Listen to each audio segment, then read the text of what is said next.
Sit on your bed one day and ask yourself, what remarkably stupid things am I doing on a regular basis to absolutely screw up my life? And if you actually ask that question, but you have to want to know the answer right, because that's. Sit on your bed one day and ask yourself, what remarkably stupid things am I doing on a regular basis to absolutely screw up my life? Of being then to posit the highest good that you can conceive of and commit yourself to it. Do you really have anything better to do? And if you don't, well, why would you do anything else?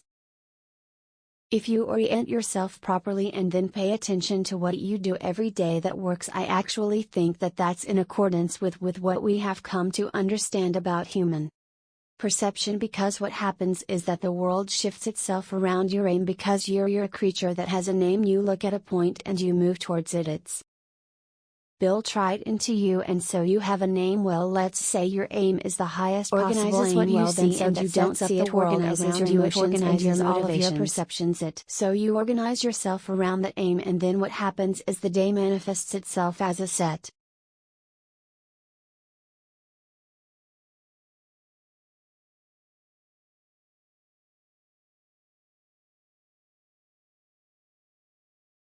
of challenges and problems, and if you solve them properly, then you stay on the pathway towards that aim, and you can concentrate on the day, and so that way you get to have your cake and eat it too, because you can point into the distance, the far distance, and you can live in the day if everything that you're doing every day is related to the highest possible aim that you can conceptualize. Well, that's the very definition of the meaning that would sustain you in your life. People's lives aren't what they would like them to be, and so then you ask why. Well, forget about tragedy and catastrophe, because that's self-evident, and we're not going to discuss that, although the degree to which you bring about your own tragedy is always indeterminate. But I would never say that every terrible thing that is visited on a person is something they deserved. I think that that's a very dangerous presupposition, especially because everyone gets sick and everyone dies. But one of the main reasons that people don't get what they want is because they don't actually figure out what it is, and the probability that you're going to get what would be good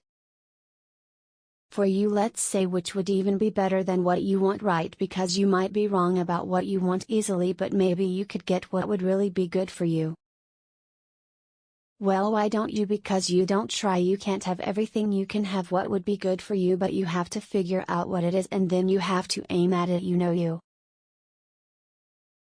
may formulate an idea about what would be good for you, and then you take 10 steps towards that, and you find out that your formulation was a bit off, and so you have to reformulate your goal. You